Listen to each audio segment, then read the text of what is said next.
하나님 말씀 에스겔 14장 12절에서 23절까지 말씀 교독하겠습니다. 에스겔 14장 12절에서 23절까지 말씀 1168쪽입니다. 11월 24일 토요일 아침입니다. 11월 24일자 본문 에스겔 14장 12절에서 23절입니다.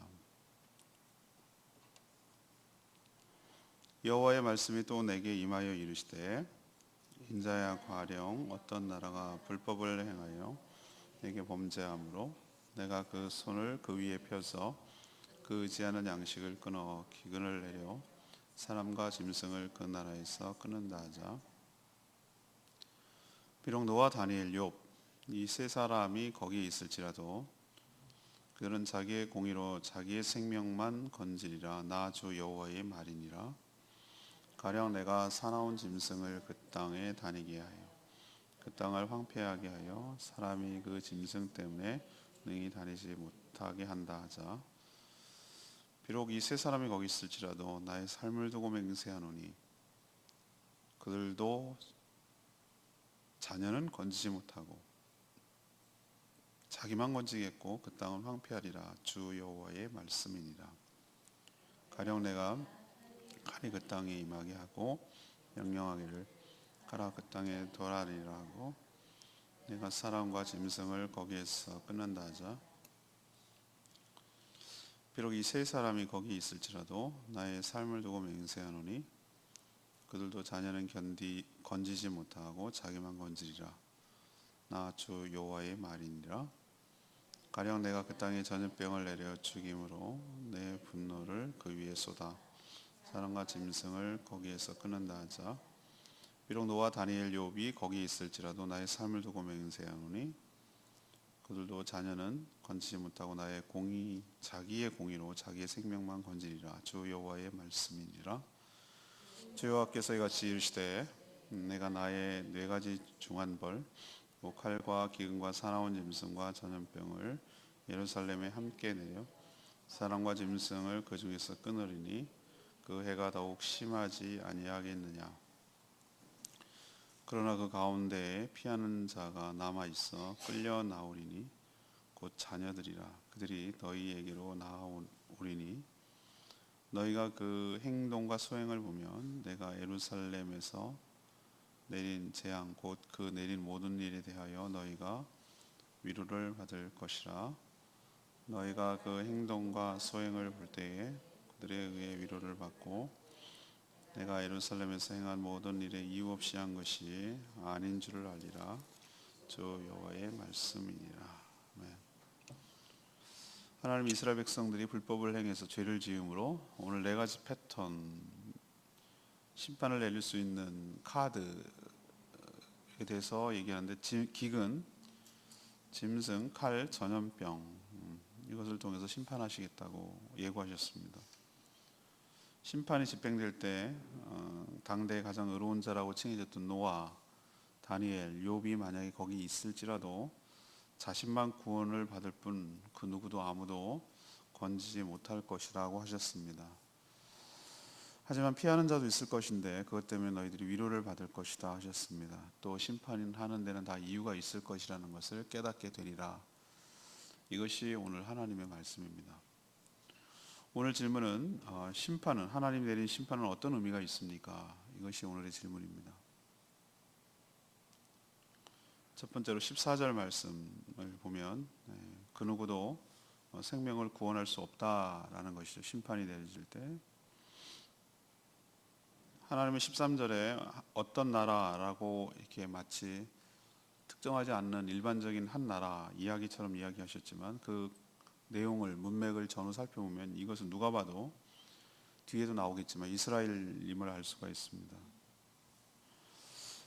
이들이 불법을 행하여 하나님께 죄를 지음으로 하나님께서 심판이 불가피하다고 이렇게 말씀을 하셨습니다. 하나님은 쭉 패턴을 네 가지를 반복적으로 얘기하는데 하나는 기근, 굶주림이죠.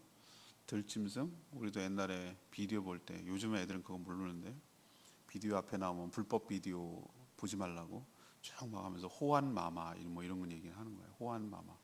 호환이 뭔가 전 며칠 몰랐어요. 호환이 바로 호랑이 환란이에요. 호랑이 환란. 옛날에는 그러면은 호랑이 온다 이랬단 말이죠. 그러나 그 호랑이는 일제시대 때 다 죽었어요.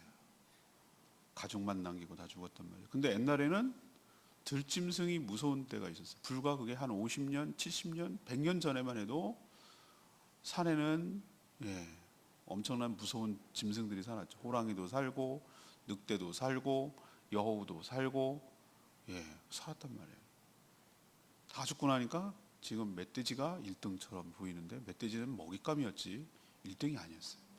호환, 들짐승이 공격을 한다. 이게 참 무서운 거거든요. 때로 덤빈다. 이것도 하나의 심판의 카드였어요. 그리고 칼은 당연히 이 전쟁이죠. 그리고 또 무서운 것이 있어요. 지금도 무서운 것인데 전염병, 메르스 같은 거 하나 터지면은 아주 난리가 납니다. 난리가 나. 이런 것을 이 네 가지를 통해서 이들을 치실 것이라고 하셨어요. 하지만 이런 심판이 내려도 이들을 구해낼 자가 없을 것이다 라고 하셨어요. 하나님께서 오늘. 그러면서 하시는 말씀이 비록 그 나라에 노아, 다니엘, 욥 이 세 사람이 거기에 있을지라도 자신만 구원을 받을 뿐 심지어 자기 자식도 구원하지 못할 거예요. 그러니까 다른 자를 살려낼 수 없을 것이다 라고 이렇게 강조를 하셨어요. 왜 하나님께서 이 세 사람 노아, 다니엘, 욥을 들었죠? 이 사람은 성경도 그렇고 하나님이 보시기에 그 당시 가장 뭐한 사람이라고? 의로운 자라. 이렇게 하나님께서 얘기했어요. 의롭다라는 것이 죄가 요만큼도 없다라는 것이 아니라는 거 여러분 아시겠죠? 우리는 자꾸 죄가 하나도 없어야 의로워 이렇게 하는 게 아니에요. 그게 아니에요. 우리는 어차피 의로울 수가 없는 존재예요. 하나님이 의롭다고 여겨주셔야 의로운 줄로 믿습니다. 근데 그러니까 믿음으로 다 의롭게 되는 거예요. 전부 다 보세요. 공통점이 하나 있잖아요. 믿음으로 의롭게 되는 거예요. 믿음으로. 하나님 의롭다고 여겨줄게. 그 믿음을 의로움의 근거로 여겨주셨다고. 노아 순종했어요. 미친 사람 취급받으면서 산에다 배를 지었어요. 그리고 하나님의 심판을 대비해서 순종한 거예요. 믿음의 모습은 뭘로 나타나는가? 순종으로 나타나는 거예요. 이해와 상식을 초월해서 하나님이 그렇다면 그런 줄 알고 순종하는 것으로 믿음이 나타나는 거예요. 믿음은 뭘로 나타나냐면 말로 나타나는 게 아니라 삶으로 나타나는 거예요. 다니엘 그렇게 하면 죽어요. 그런데 하나님께서 이 제국이 바벨론 제국이 세계에 주름 잡는 나라가 아니라 하나님의 나라가 세계에서 주름 잡는 나라고 하나님이 이 땅을 통치하신다는 걸 알기 때문에 왕의 진미를 거절하고 왕조가 4번이나 3번이나 바뀌었어요. 잡혀갈 때는 뭐 바벨론한테 잡혀갔는데 메대 파사까지 넘어갔어요. 왕국이 우리로 치면은 신라, 고려, 조선까지 넘어간 거라고 친 거예요. 그런데도 계속 등용하는 이유가 뭡니까? 워낙 탁월하고 워낙 치우치지 않았기 때문에 그냥 왕한테 입만 맞는 얘기만 한 게 아니라 식견이 탁월하고 멀리 내다보고 그건 하나님의 나라 입장에서 볼 때 그 사람이 그런 지혜가 있기 때문에 가능했던 거예요. 그 사람은 이 땅에 디디고 살았지만 하늘나라에 산 사람이에요. 하늘의 지배를 받고 살아간 사람이에요. 그러니까 여러분 또 하나 누구죠? 욥. 여러분 그런 고난 당하면은 저주하고 죽습니다. 그런데도 주신 분도 하나님이고 취하신 분도 하나님이고 어떻게 내 입술로 하나님을 저주하겠는가? 입술로 죄를 범죄하지 않았다 그랬어요. 하나님과 사단의 무슨 일이 천상에서 벌어지는지 몰랐어요. 우린 믿음이 그런 거예요. 무슨 일이 일어난지 모르지만 하나님을 신뢰함으로 끝까지 버티는 거예요. 그럴 때 나중에 이해가 되는 것이죠. 그렇게 살아간 이 대표적인 세 사람을 하나님께서 언급하셨어요. 이 세 사람이 너희들 예루살렘 거기에 있을지라도 그 세 사람만 구원을 받을지 나머지는 구원 못 받는다. 여기서 우리가 알 수 있는 건 무엇입니까? 구원은 철저하게 뭐다? 개인적이에요. 개인. 누구의 공로 때문에 얻을 수 있어요. 그 사람에게 주시는 하나님의 의로움 때문에 구원받는 것이지 누구 덕분에 구원받는 거 아니에요. 그러니 그 어떤 사람도 의지하지 말고 우리의 의지의 대상은 오직 예수 그리스도뿐인 줄로 믿습니다.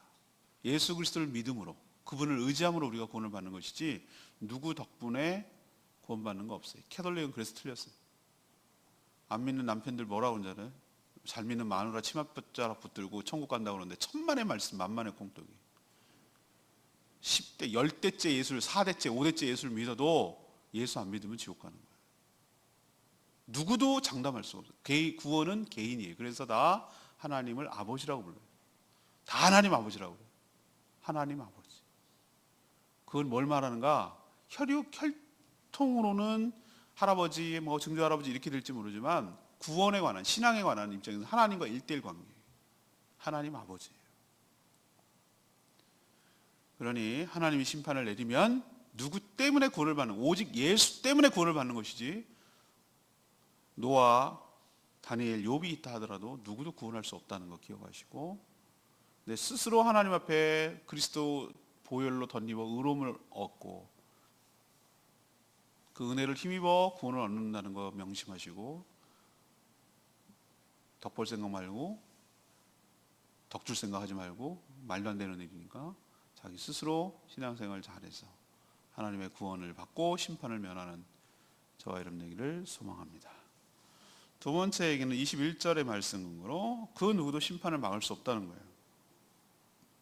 하나님 예루살렘에 내리게 될 재앙에 대해서 하나씩 언급하시죠. 하나같이 무시무시한 것들이에요.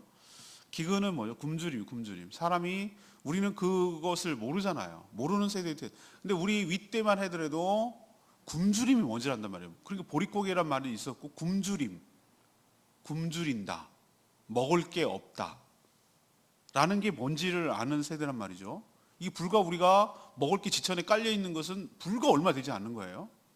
이 우리나라 정말 이것만 해도 참 배가 자꾸 불렀으니 망정이, 정말 이것만 해도 감사하게 생각을 해야 되는 거예요.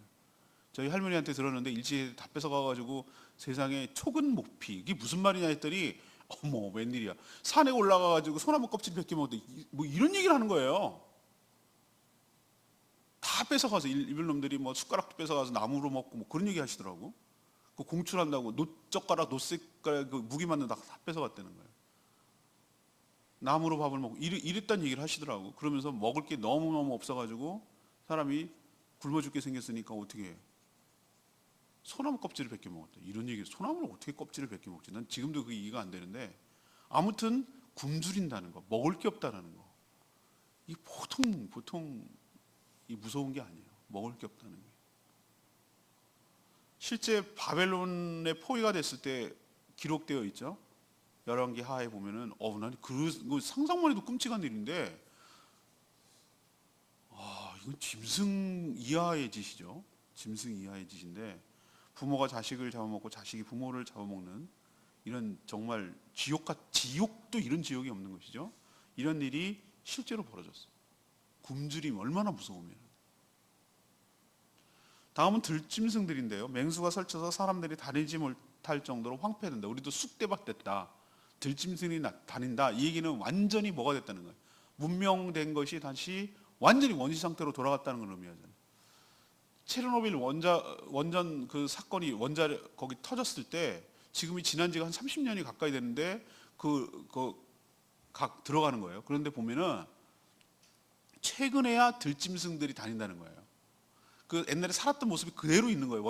원폭 때문에, 원폭은 아니고 방사선 누출 때문에 다 죽었어요. 사람들이 죽고 막 난리가 난 우크라이나인데, 거기가 가서 지금 보니까 건물도 있고 있는데 뭐만 다니냐면 들짐승만 다니. 들짐승만.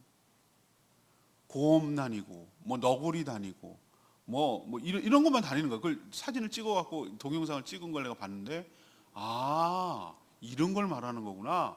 완전히 쑥대밭 돼가지고, 사람 여기 살았던 데인가, 건물 이렇게 있으면 있어 보이는데 애들이 놀던 장난감도 있고 뭐 이런 것도 있어요. 남아 있는데 사람은 하나도 살지 않고 이끼가 잔뜩 껴 있고 들짐승만 설치되고, 이게 망하는 거구나 라는 것을 제가 그때 봤어요. 이게 들짐승이에요. 설치되는 거예요. 다음은 칼이에요. 칼은 전쟁 때문에 적군의 무기에 죽는다는 것이. 어제 조병호 박사님 세미나 갔더니 아수르 군대가 쳐들어와가지고 목을 썰어버려 이런 표현을 쓰더라고. 그럼 진짜 무식하면 그 안 봐준다 이거 그냥 썰어버려 뭐 이렇게 나오는데, 무섭겠구나. 칼에 죽는다는 게 참 무섭겠구나, 이런 생각을 했어요 제가.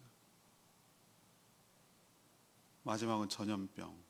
이 모든 재앙이 이스라엘의 백성들이 죄를 지어서 반역한 것에 대한 하나님의 분노이자 심판인 것이죠. 근데 오늘 뭐라고 그랬어요? 예루살렘에 21절에 보면은 예루살렘에 이것을 네 가지 세트를 함께 내려 그랬어요. 하나도 버거운데 이것을 종합 세트로 한꺼번에 내려서 사람과 플러스 짐승까지도 끊어버리겠다라고 선포하세요. 이 엄청난 재앙을 그 누구도 막을 자가 없고 피할 자가 없어요. 지금도 전 동일하다고 생각해요. 노아 시대의 피난처는 어디밖에 없습니까? 방주밖에 없어요. 기회가 무한정 있는 거 아니에요? 지금은 방주가 무엇입니까? 방주 교회입니까? 네, 방주 교회. 방주가 곧 교회예요. 교회가 곧 방주고요. 교회는 건물 아닙니까? 아니요. 그리스도 안에 있을 때, 그리스도께 속했을 때, 내가 그리스도 안에 있을 때, 그리스도가 내 안에 있을 때, 그때만이 화를 면할 수 있지. 이 화를 그리스도 밖에 있는 자들이 피할 길이 없다라는 것 명심하시고, 주 안에 있는, 교회 안에 있는, 주님에 붙어 있는 저와 여러분 되기를 소망합니다. 마지막 세 번째는 22절 말씀인데요. 남은 자를 통해서 위로를 받는다는 것, 심판이 내릴 때.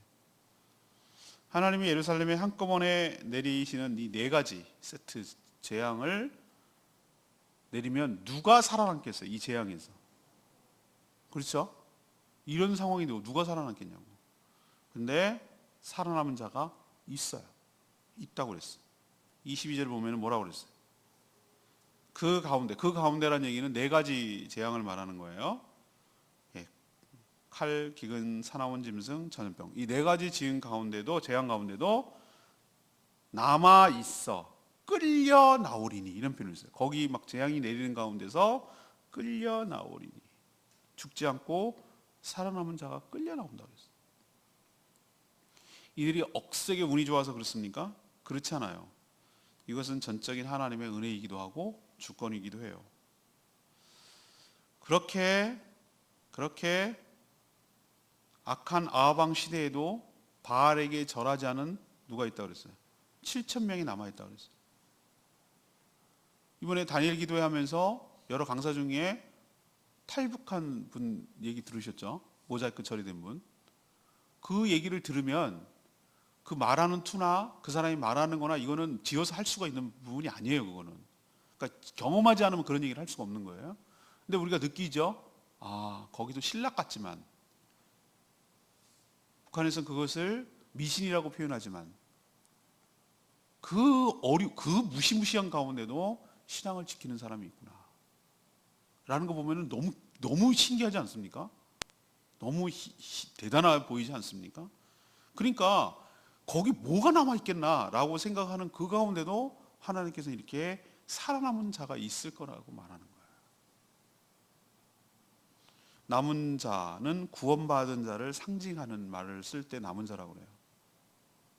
심판이 행해지는 예루살렘에서 뭐라고 그랬습니까?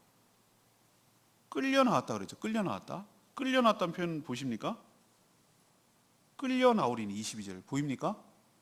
성경을 읽을 때 덮어놓고 보면 안 되고, 제 설교 스타일이 그렇지만 항상 말씀 이렇게 보면서 하셔야 돼요. 끌려 나오리니. 그러니까 그냥 다른 사람 같으면은 그냥 지나가잖아요. 근데 뚜렷이 읽어보고 뚜렷이 쳐다보고 계속 반복해서 읽으면은 이 한 말 가운데도 느낌이 오는 거예요. 이거는 끌려 나온다라는 것은, 이거는 능동태입니까? 수동태입니까? 수동태입니다. 자기가 지발로 기어 나오는 게 아니고 끌려 나오는 겁니다. 여기서 제가 깨달아, 그렇구나. 스스로 나올 수가 없는 거구나. 구원은 그런 거구나. 너네들도 예외가 없다 이거야. 네 가지 그 내리는 가운데서 스스로 나올 수 있는 게, 아까도 말했지만 심판을 피할 길이 없어요. 막을 수가 없어요. 예외도 없어요. 근데도 누군가가 건져줬구나. 끌려 나왔구나. 누군가가 건져줬구나. 헤쳐서 나온 게 아니구나. 그런데 그 뒤에 말이 굉장히 중요해요. 끌려 나오르니 곧 자녀들이라. 곧은 이퀄, 같은 개념이라는 게 끌려 나온 자가 곧 자녀들이라. 전 이 말 보고 그렇지. 자녀들만 끌려 나올 수 있지. 하나님의 자녀라고 칭한 사람들만 끌려 나올 수 있지. 자녀가 되어야만 구원을 받는 것이지. 이런 말이 확 들어오는 거야. 그렇구나. 이 환난과 심판 가운데도 우리가 예수 그리스도를 영접하는 자, 그 이름을 믿는 자에게는 하나님의 자녀가 되는 권세를 주셨으니 혈통, 특정, 사람의 뜻으로 안 된다 그랬어. 안 된다. 사람의 뜻으로 안 된다. 오직 하나님의 방법. 노아, 다니엘, 욥 이 세 사람이 하나님의 방법으로 의롭이 됐듯이 예수 그리스도를 영접하는 것, 곧 믿는 것, 그래야 거듭나서 하나님의 자녀가 되는 자만이 이 무시무시한 환난 가운데도 끌려 나와서 구원을 받게 될 줄로 믿습니다. 왜 이 말씀하실까요? 우리에게 위로를 주려는 거. 오늘 위로를 주려고 합니다. 그 사람들을 보면 너희가 뭐를 받을 것이다? 22절에 위로를 받을 것이다. 위로를 받을 것이다. 23절에도 위로를 받을 것이다. 그렇죠. 하나님, 이런 상황에서 우리가 어떻게 살아남을 수 있어요? 무슨 소망이 있어요? 그럼 다 죽는다는 얘기네요. 어차피 죽을 거 이러면서 살아가지 말고 이런 환난 가운데도 끌려 나오는 자가 있을 것이다. 그게 자녀들이다. 그러니 너희들 낙담하고 좌절하지 말고 너희들이 하나님의 자녀가 되면 어떤 환난과 어려움이 있을지라도 하나님께서 끌어내서 구원을 할 거니까 그런 사람들 보고 너희들은 뭘 받으라고? 위로를 받고 소망을 가지라고. 절망하지 말라고.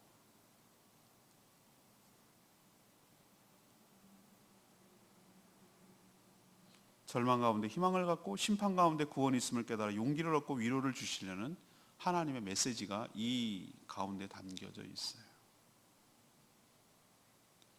오늘 레마의 말씀 23절 말씀, 그 마지막 절에 그 표현이 있어요. 내가 예루살렘에서 행한 모든 일이, 이 재앙을 내리는 일이 이유 없이 한 것이 아닌 줄을 알리라. 이유 없이 한 것이 아닌 줄을 알리라. 여호와의 말씀이니라.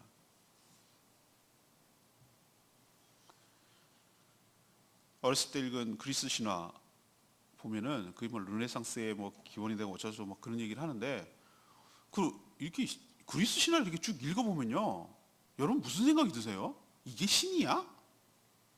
이런 생각 여러분 안 드세요?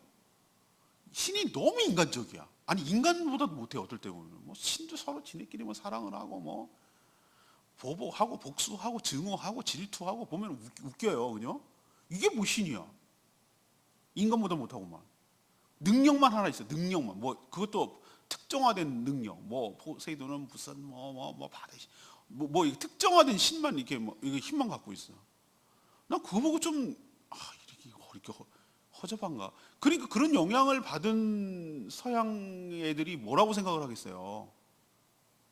모든 신은 인간의 창작물이라고 생각을 하고 한계가 있다고 생각을 하고 그런 신을 섬기고 무서워는 하겠지, 피하겠지. 그렇지만 그런 신을 정말 사랑하고 존경하고 그렇게 의지하고 그러겠어요? 난 그런 영향을 받았다고 생각을 해요. 근데 자꾸 우리가 그런 영향을 받아서 하나님을 곧따위 여러 신들 중에 하나의 급으로, 사도 바울이 아레고바온가 거기 그 그리스 아테네에 갔을 때 거기서 그랬잖아요. 너네들이 수많은 신들을 섬기는구나. 만신전이 거기 있거든요. 만신전.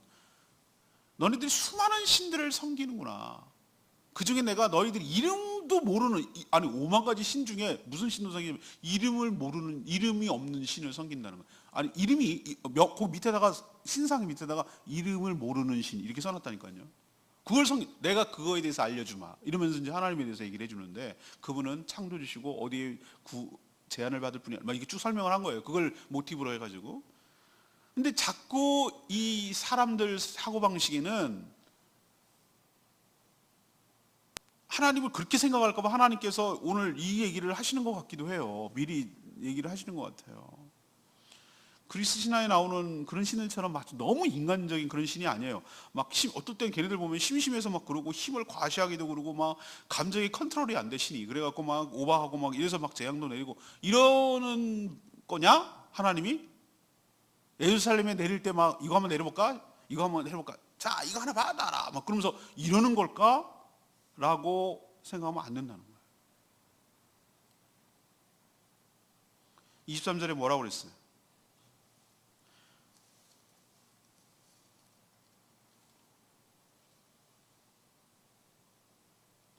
그 행동과 그 소행을 볼 때 그들에 의해 위로를 받게 될 것이다. 니네들이 한 것집 보면은 한 명도 남음 없이 싹 다 죽어야 되는데 그래도 거기서 살아남은 거 보고 니네가 위로를 받을 거라는 얘기 아니에요, 이게. 그러면은 다 죽었어, 너희들. 이게 하나님께서 괜히 그런 게 아니라는 걸 너희들이 깨닫게 하겠다는 거예요. 심심해서 이유 없이 그런 게 아니라는 거예요. 나라 전체가 불법을 행하고 하나님 앞에 죄를 지었기 때문에 13절에 그게 나와요. 인자야, 가령 어떤 나라가 불법을 행하여 내게 범죄함으로 라고 하셨잖아요. 이게 어떤 나라가 라고 했지만 누가 봐도 예루살렘인 거 알 수 있어요. 예루살렘 내리겠다 또 했고,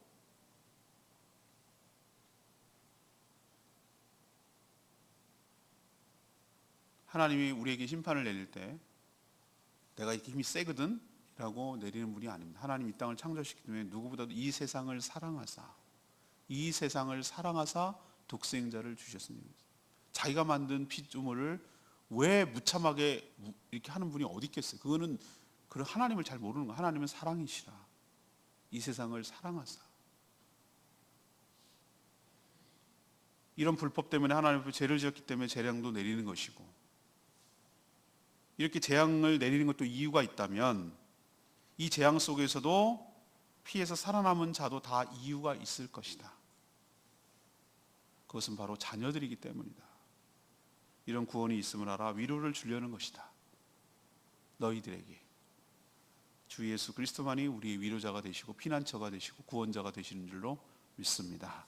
후대에, 이거는 에스겔은 예수님 오시기 전의 얘기인데도 불구하고 이미 모든 성경이 다 그렇지만 구원의 원리는 다 동일하고 심판의 원리 이유도 똑같고 그 하나님이 그 하나님이고 우리가 믿는 하나님이 에스겔 시대도 하나님이고 그들이 섬겼던 하나님이기도 하고 그때 그 환난과 핍박 가운데도 살아남은 자들이 바로 우리여야 되고 그것은 자녀들만이 누릴 수 있는 특권이고 축복인 줄로 믿습니다.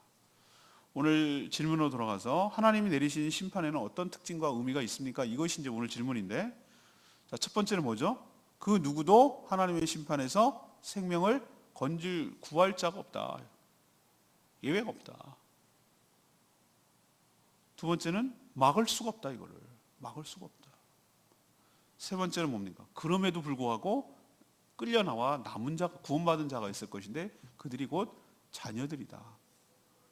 하나님께서 괜히 이유 없이 그렇게 하는 것이 아니다 라는 것이 오늘 말씀이고, 여러분도 끌려 나와서 하나님의 자녀가 되어 구원을 받은 자임을 알고 감사하시고, 누구도 자기 스스로 구원을 받아야지 구원해 줄 수 없는 거 기억하시고, 전도할 수 있는 것은 내 몫이고 그 전도를 듣고 받고 영접하고 구원을 받아야 될 것은 그 누구도 상대방이어야지 내가 해줄 수 있는 것은 아니란 말이에요. 내가 구원해 주는 게 아니란 말이에요. 그러니까 우리는 정말 때를 얻든지 못하든지 구원을 얻도록 정말 열심히 복음을 전하고 간절히 기도하고 그 영혼을 안타까워하는 마음으로 살리는 데 힘쓰는 저와 여러분 되기를 소망합니다. 오늘 말씀 붙들고 기도하기 전에 아까 불렀던 714장 정결한 마음 주시옵소서 이 찬양 부르고 기도하겠습니다.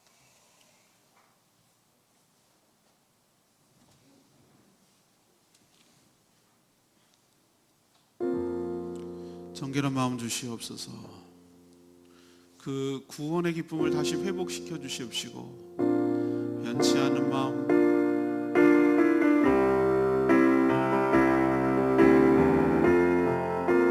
정결한 마음 주시옵소서. 정결한 마음 주시옵소서. 오 주님, 정직한 영을 새롭게 하소서. 정결한 마음, 정결한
나오도록 구원하지 않았다면 우리는 그 심판 가운데 죽을 인생이에요. 여기 이 네 가지 세트에서 어떻게 누가 살아남겠습니까? 전적인 하나님의 은혜이고 주권인 줄로 믿습니다. 하나님, 주의 영을 거두지 마시고 그 구원의 기쁨을 다시 회복시켜 주시옵소서. 구원의 반열에 참여하게 하시고, 그렇게 살아남은 자들이 있으니 너희들이 위로를 받을 거라고 했는데, 하나님께서 무서운 심판을 내릴 이 마지막 때에도 이처럼 살아남은 자가 있다는 거예요. 그러니까 소망을 가지라는 거예요. 우리도 그 가운데 속하게 하여 주시옵시고 그 구원의 은총을 누리는 저희들 되게 달라고 다 같이 주여 외치며 기도합니다. 주의 아버지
지금도 여전히 하나님이 내리실 심판의 경고를 무시하는, 그리고 그렇게 살아가는 자들이 참 많습니다.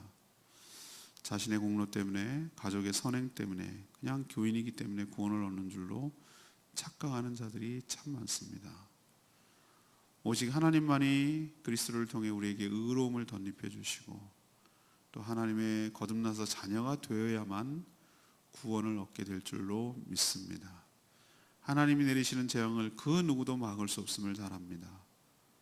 그러나 그 재앙 중에도 남은 자가 있어 구원을 받는 자가 있을 줄 믿습니다. 주님이 나의 피난처신 줄 압니다. 주 안에 있으면 구원을 얻게 될 줄 믿습니다. 우리가 소망을 가지고 위로를 얻게 하여 주시옵시고, 하나님께서 심판을 내릴 때 다 그만한 이유가 있음을 깨닫게 하여 주시고, 두렵고 떨리는 마음으로 살아가는 저희들 되게 하여 주시옵소서.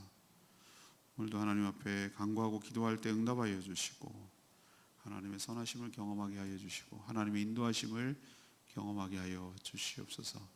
거룩한 주일을 준비하는 이날 최고의 것을 최선의 준비를 해서 하나님께 온전한 예배를 드리게 하여 주시고, 내일 정말 참된 예배자로 모든 성도들이 서서 하나님의 임재를 경험하며 하나님과 교제하며 그 영광을 맛보게 하여 주시옵소서. 오늘도 준비하는 모든 손길들 주님께서 축복하시고 은혜로 채워 주시옵소서. 오늘도 대신해서 간구하고 중보기도 하는 자들 축복하시고 응답하여 주시고 회복되는 역사가 있게 하여 주시옵소서. 주님께 모든 것 맡기옵고 예수 그리스도의 이름으로 축복하며 기도합니다. 아멘. 오늘도 주님의 은혜 가운데 살아가기를 축복합니다. 네, 충분히 기도하겠습니다.